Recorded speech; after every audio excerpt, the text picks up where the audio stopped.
Très chers finalistes, bienvenue dans cette nouvelle vidéo sur la préparation à l'examen d'État 2026. Si vous n'avez pas suivi la leçon précédente, je vous demande de cliquer ici et après avoir suivi la vidéo précédente, vous allez maintenant suivre celle-ci. Alors, nous avons parlé la fois passée de la préparation à l'examen oral de français. Je sais que l'examen oral de français vous fait un tout petit peu peur, mais nous avons montré ensemble qu'il est possible de dompter cet examen-là et le réussir correctement. Alors, la fois passée, nous avons parlé de la préparation à cet examen. Nous avons parlé de 3 étapes essentielles. La première étape, c'est l'entrée en scène, la première impression. Lorsque vous entrez dans la salle d'examen, votre posture, votre charisme, votre façon de vous comporter compte autant que le fond, c'est-à-dire l'examen auquel vous serez soumis. La deuxième étape, c'est l'analyse. L'analyse, c'est que le jury vous demande de tirer un texte. Vous tirez au sort un texte et c'est ce texte-là sur lequel portera l'examen oral de français pour vous. Ce texte peut être du genre poétique, du genre narratif, du genre épistolaire, du genre argumentaire, etc. Et la dernière étape, c'est l'entretien. L'entretien, c'est qu'on doit faire un entretien avec le jury. Cet entretien repose sur les questions et les réponses. Questions et réponses. Le jury vous pose une question et vous répondez à cette question-là. Nous avons dit que ce qui compte vraiment, c'est votre argumentation, c'est la façon de vous exprimer, votre éloquence. Ce n'est pas un combat contre le jury, mais c'est une opportunité que l'on vous donne de pouvoir prouver que vous êtes éloquent, de prouver que vous avez une certaine culture générale assez poussée. Dans cette vidéo, nous allons maintenant passer à la pratique. Nous allons voir ensemble comment se comporter, comment entrer dans la salle d'examen, comment s'asseoir, comment lire, comment répondre aux questions du jury. Alors, bienvenue à tous et n'hésitez pas à partager cette vidéo avec vos camarades. Chers parents, n'hésitez pas à partager cette vidéo auprès de vos enfants. Chers responsables d'école, n'hésitez pas à partager cette vidéo, à partager ces différentes leçons auprès de vos élèves finalistes qui déjà se préparent à affronter l'examen d'État à partir du 4 mai 2026. Alors, le jury oral, nous avons dit qu'il porte sur un texte, le texte que vous tirez. Aujourd'hui, maintenant là, nous allons passer à la pratique. Lorsque vous entrez dans la salle d'examen, vous commencez par frapper à la porte. Vous frappez à la porte. Le président du jury vous demande de faire votre entrée. Vous entrez dans la salle. Vous dites bonjour messieurs les membres du jury. S'il y a une dame, vous dites bien évidemment bonjour mesdames, messieurs les membres du jury. Ils vont répondre par bonjour. Le président du jury va vous demander de vous présenter. Messieurs, pouvez-vous vous présenter? Alors, c'est là qu'il faut maintenant commencer à rafler les petits points. Parce que pendant l'examen oral de français, la forme compte presque autant que le fond. Et là, vous allez dire par exemple, merci bien, merci monsieur le président du jury.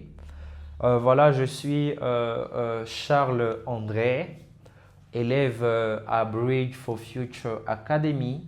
Je suis finaliste en biologie-chimie. Et si je suis ici aujourd'hui, c'est pour présenter mon examen oral de français auquel je serai soumis par vous, messieurs et dames. Voilà. Vous avez fini votre présentation. Le jury va vous demander de tirer un texte. Vous tirez un texte parmi autant de petits papiers préparés à cet effet-là. Et après cela, le président du jury va vous demander, monsieur, mademoiselle, vous avez tiré le texte numéro combien? Vous allez dire non, j'ai tiré le texte numéro 18. Voilà. Texte numéro 18. On va vous donner 3, 4, 5 minutes pour préparer le texte et venir le présenter après. Alors, nous avons tiré le texte numéro 18. Vous vous retirez un tout petit peu derrière la salle. Vous prenez un banc derrière. Vous préparez votre examen. Vous lisez le texte. Vous le relisez. Vous lisez les questions. Vous vous demandez déjà qui serait l'auteur de ce texte-là. Et après ces 5 minutes, les jurys vous demandent de vous présenter maintenant devant pour répondre aux questions auxquelles vous serez soumises. Alors, le jury va vous demander de vous asseoir. Vous vous asseyez.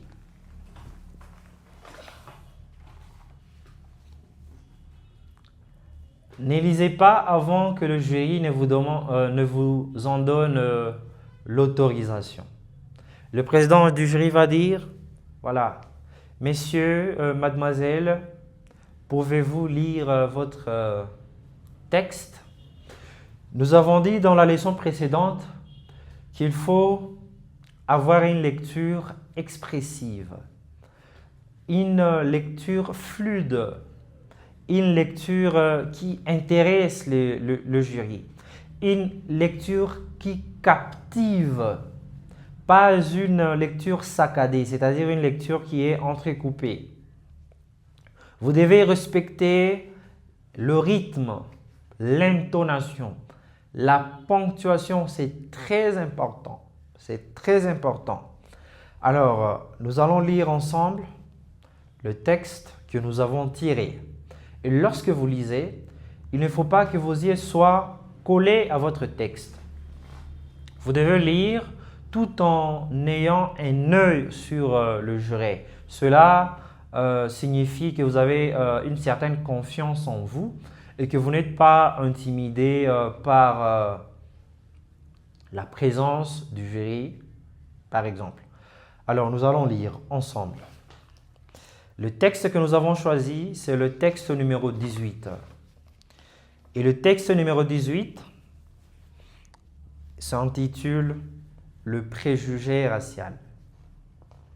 Le jury va vous demander, messieurs, quel est le titre du texte que vous avez tiré. Vous allez dire le titre, messieurs le président du jury. Le titre est « Le préjugé racial ». Pouvez-vous lire le texte volontiers? Allons-y maintenant. Le préjugé racial. Pourquoi ne s'est-il pas adressé à la justice? Lorsqu'il s'est vu grigé, c'est qu'il pensait qu'on ne le croirait pas. Double complexe d'infériorité dû à sa race et à sa position sociale. Cependant, si l'on peut dire qu'un individu est inférieur à un autre, on ne peut le dire d'une race. D'ailleurs, les savants sont maintenant convaincus qu'il y a une civilisation noire qui, descendue le long du Nil, a gagné l'Égypte pour donner naissance à la nôtre? Au Moyen Âge, l'université de Tombouctou échangeait des professeurs avec les écoles du monde entier. Où est donc votre prééminence? Dans l'histoire, les différentes races apparaissent supérieures à tour de rôle. Seuls les ignorants peuvent, dans cet état de choses, faire la preuve d'un droit particulier. Merci beaucoup. Après la lecture, vous remerciez le jury. Et le président du jury va vous dire: Messieurs, mademoiselles, merci de votre bonne lecture. À présent, nous passons aux questions. La première question, dans la vidéo précédente, nous avons dit que les questions sont déjà dans le cahier de texte. Vous pouvez donc déjà vous y préparer. La première question, de quel double complexe d'infériorité dont souffrait la personne évoquée par ce texte? Dans le texte, il a été dit que le personnage ne s'est pas adressé à la cour, ne s'est pas adressé à la justice parce qu'il avait un double complexe d'infériorité. Le premier complexe d'infériorité, c'est un complexe d'infériorité dû à sa race et à sa position sociale. De quel double complexe d'infériorité dont souffrait la personne évoquée par ce texte? Merci beaucoup de votre question, messieurs ou madame. Dans le texte, il est dit que le personnage souffrait d'un double complexe d'infériorité qui était dû à sa race et à sa position sociale. Sa race, c'est un noir. Sa position sociale, c'est qu'il est pauvre et il n'est pas en mesure de payer des avocats. Voilà, c'est la première question. Vous y avez répondu correctement. La deuxième question, le juré va vous demander: expliquez l'expression à tour de rôle. Dans le texte, il est dit que les différentes civilisations,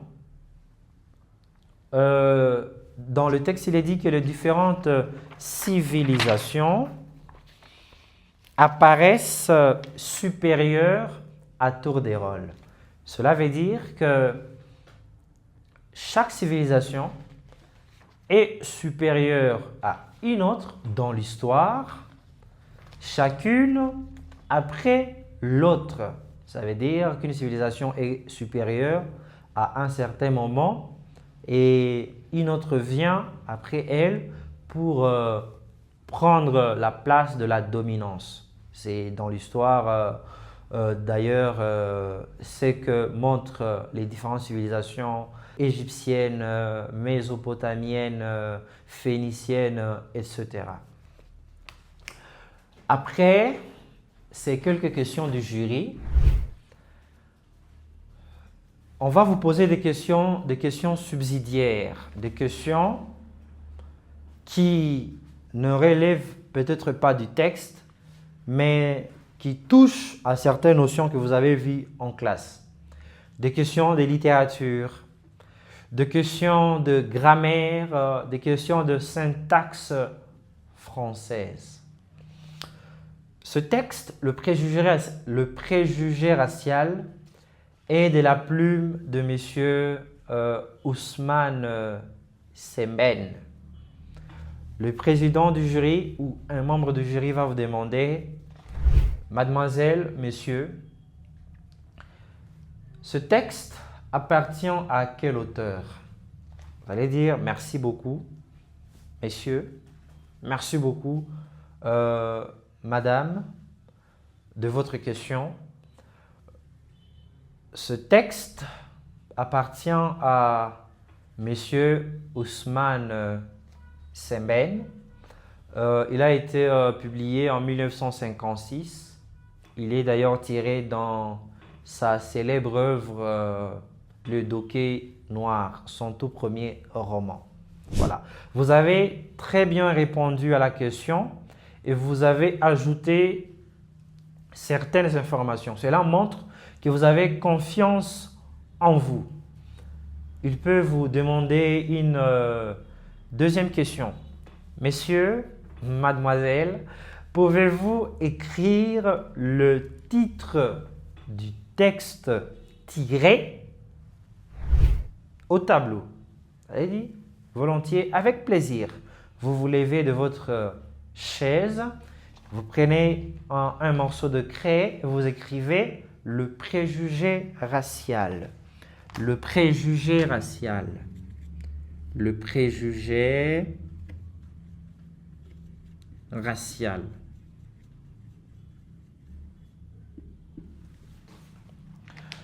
Le jury va vous demander par exemple de souligner le mot racial dans le titre Le préjugé racial.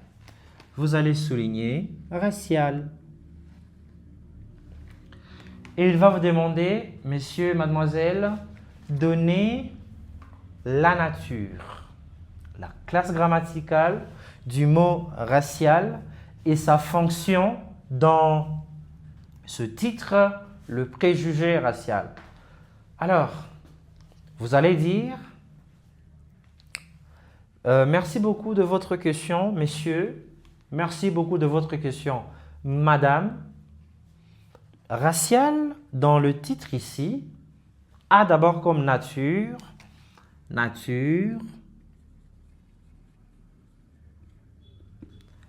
adjectif qualificatif. Adjectif qualificatif. C'est un adjectif qualificatif qui qualifie le mot préjugé, le nom préjugé. Sa fonction, c'est que, on le sait déjà, messieurs, l'adjectif qualificatif joue principalement deux grandes fonctions. Il peut être attribut du sujet ou épithète du nom. Et ici, dans ce titre, l'adjectif racial a pour fonction épithète du nom préjugé. Fonction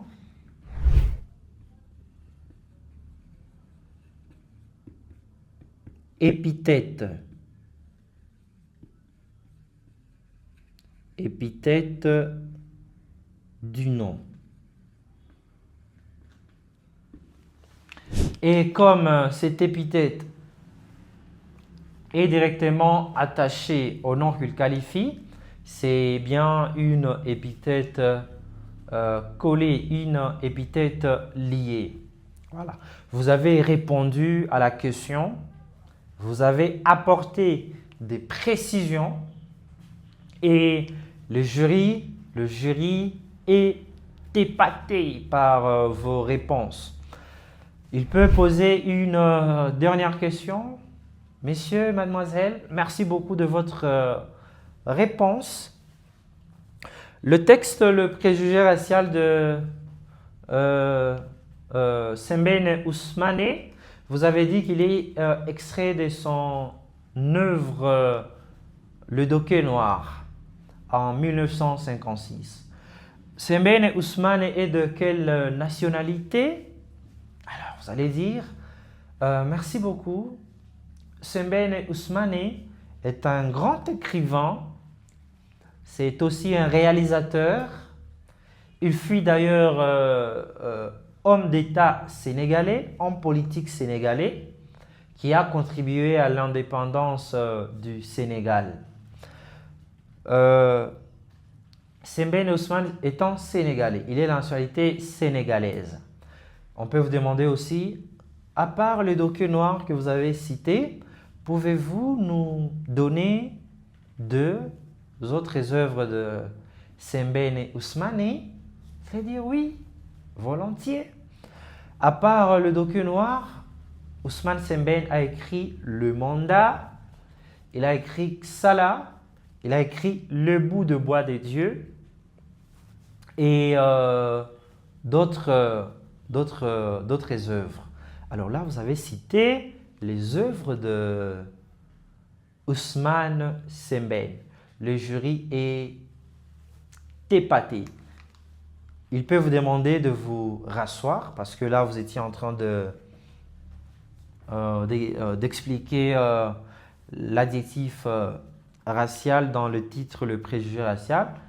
Si on vous demande de vous rasseoir, alors vous rasseyez convenablement en fixant les jurys. Tant qu'on ne vous a pas posé de questions, alors ne dites rien. Le jury va vous demander, par exemple, vous faites quelle option? Pouvez-vous nous rappeler encore votre option? Voilà, je suis élève en commercial, en 4e des humanités commerciales. Voilà, 4e des humanités commerciales. On vous demande encore, pouvez-vous s'il vous plaît vous lever et écrire « Je suis élève en 4e des humanités commerciales ». Vous allez remercier le jury et dire « Merci beaucoup, volontiers ». Vous vous levez et vous écrivez « Je suis élève, je suis élève en 4e des humanités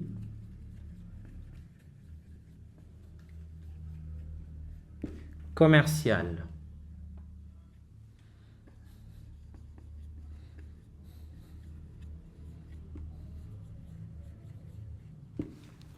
Je suis élève en 4e des humanités commerciales. On peut vous demander, ok, merci beaucoup. Pouvez-vous souligner le mot « je » Pouvez-vous souligner le mot « je » Vous soulignez « je ». Quelle est la fonction du mot « je » dans votre phrase? Je suis élève en 4e des humanités commerciales. Vous allez dire « je » est un sujet. Je est le sujet de la phrase. Le sujet de la phrase. Voilà, ce sont de petites questions que l'on vous pose pour voir votre façon de vous défendre, pour voir votre capacité, la capacité que vous avez de la langue française, la capacité de maîtrise que vous avez de la langue française après ces 4 années passées aux humanités, après ces 6 années passées à l'école secondaire. L'épreuve orale de français, c'est seulement un examen qui permet de voir si les matières que vous avez étudiées en français, en littérature et en culture générale ont été bien fixées et que vous êtes en mesure de les défendre. L'oral de français cherche d'abord à savoir si vous êtes en mesure de prendre position, d'argumenter, de donner des arguments à l'oral et que ces arguments-là soient des arguments qui amènent le jury à être convaincu. Voilà ce que vous pouvez retenir de l'épreuve orale de français. Alors, après cette pratique, nous allons revenir sur les quelques conseils pour bien se préparer à cet examen. Le premier conseil, nous avons dit que votre tenue, la tenue vestimentaire, les premières impressions sont les bonnes. C'est un proverbe français. Vous devez porter une tenue assorti. Votre chemise blanche, votre pantalon bleu, votre jupe bleue doit être propre. Il doit être repassé. Votre habillement, votre accoutrement doit déjà identifier que vous êtes un élève sérieux, que vous êtes un élève consciencieux. Votre coiffure, la coiffure ne doit pas être extravagante. Coiffez-vous, faites-vous coiffer simplement. Si votre école autorise le tressage des cheveux pour les filles, tressez-vous de manière simple parce que vous ne savez pas les goûts, les couleurs, l'humeur même des membres du jury qui seront devant vous pour vous examiner. La forme compte presque autant que le fond parce que sur la fiche de cotation, il y a des points réservés pour la forme. À part la forme, le deuxième élément, nous avons dit que c'est la présentation. Vous devez vous présenter convenablement. Lorsqu'on se présente, on regarde les jurys, on regarde les membres du jury, on les fixe. Il ne faut pas vous présenter en regardant le sol.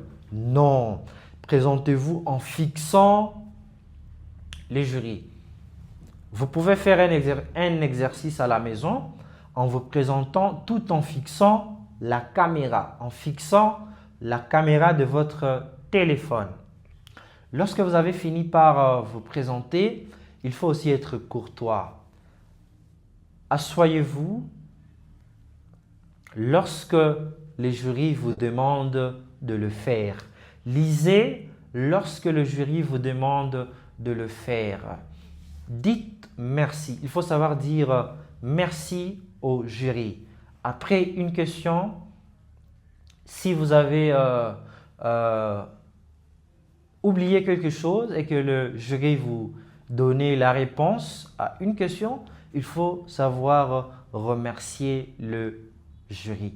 Et la dernière chose que vous devez savoir, c'est la sortie. La sortie. Lorsque vous avez fini votre travail, il faut savoir bien sortir. Le jury va vous demander, messieurs, mademoiselle, merci beaucoup pour votre présentation. Merci beaucoup pour les réponses que vous avez données. Merci pour la lecture. Nous voyons en vous un élève courageux, un élève sérieux et nous vous souhaitons bonne réussite pour le reste des examens qui vous attendent demain. Alors, vous allez dire merci aussi messieurs, merci aussi mesdames pour cet entretien. J'ai été ravi, j'ai été enrichi et j'espère que vous allez passer une bonne journée de travail. Alors, vous souhaitez aux membres du jury une bonne journée avant de sortir. Vous sortez silencieusement et vous claquez la porte, vous fermez la porte. Un autre candidat va entrer pour le même exercice. Voilà les quelques conseils pratiques que vous devez déjà avoir avant d'entrer dans la salle d'examen. Le dernier élément, c'est que il peut arriver, et c'est d'ailleurs courant, qu'une question du jury puisse vous échapper. Par exemple, messieurs, quelle est la nature et la fonction du mot racial dans le titre, le préjugé racial? Si vous ne connaissez pas la réponse, alors ne dites pas seulement « je ne sais pas ». Ne dites pas seulement « ça m'échappe ». Ne dites pas seulement « non, c'est difficile ». c'est interdit. C'est déconseillé. Lorsqu'on ne connaît pas la réponse, il y a des stratégies. On répond au jury avec tact. Vous pouvez dire par exemple, merci beaucoup pour la question, messieurs. Merci beaucoup pour la question, madame. Alors, le mot racial dans le titre du texte a bien évidemment une fonction grammaticale précise, mais sa fonction me passe par la tête, mais le mot a comme nature adjectif. Si vous pouvez me donner un autre titre ou une autre phrase dans laquelle je pourrais vous donner la fonction de certains mots, cela pourrait en tout cas m'aider. Alors, vous avez répondu à la question sans donner la réponse précise, mais vous avez quand même demandé au jury, vous avez quand même montré au jury que vous seriez prêt à répondre à une autre question. Une question sur la littérature congolaise. On vous demande, messieurs, pouvez-vous nous donner une seule œuvre de monsieur Zamenga Batuke Zanga? Alors, Zamenga a écrit beaucoup d'œuvres, mais vous êtes humain, vous n'êtes pas un robot, vous pouvez oublier. Et lorsqu'on vous demande une œuvre de Zamenga, vous ne maîtrisez pas, vous avez oublié, dites par exemple, merci beaucoup pour votre question. Zamenga est un auteur congolais, d'ailleurs les plus lus. Il a écrit beaucoup d'œuvres, mais j'ai un trou de mémoire sur ces œuvres-là. Je préfère plutôt, j'ai déjà lu plutôt Monsieur Valentin Yves Modimbe. Valentin Yves Modimbe qui n'est pas aussi le moindre. Il a écrit Le Bélimonde, Entre les eaux, L'autre face du royaume, L'invention de l'Afrique, Shabbat 2, etc. Voilà, messieurs, ce que je peux répondre à cette question-là relative qui concerne la littérature congolaise. Voilà. Vous n'avez pas donné les œuvres de Zamenga parce que vous les avez oubliées, mais vous venez de donner les œuvres de Valentin Yves Modimbe.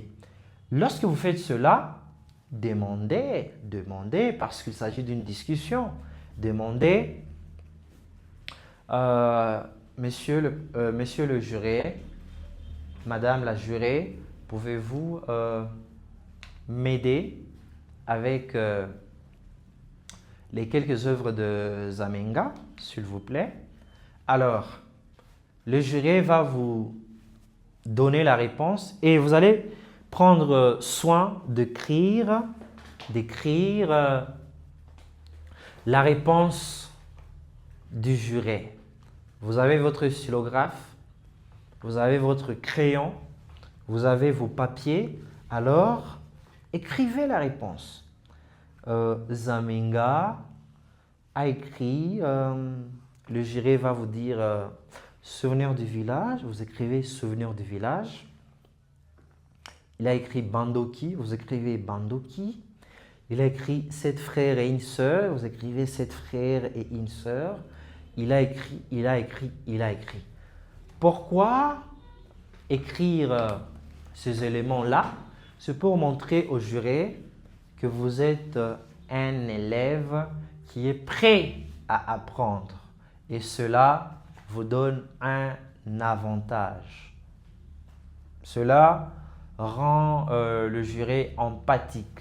Il ressent une certaine empathie à votre égard et voilà, vous avez les points. Vous avez les points que vous méritez. Alors voilà, si cette vidéo vous a aidé, n'hésitez pas à la partager comme nous l'avons dit au début. N'hésitez pas à la partager avec vos camarades. N'hésitez pas à la partager avec votre petit frère, votre petite sœur qui prépare son examen d'État 2026. N'hésitez pas aussi à vous abonner sur notre chaîne Bridge for Future Academy. On se retrouve prochainement dans une autre vidéo, toujours dans la préparation à l'examen d'État. Alors, je vous souhaite déjà une très bonne préparation. Relisez vos cours, suivez ces leçons sur la dissertation, sur l'épreuve orale de français. Merci beaucoup et prenez soin de vous.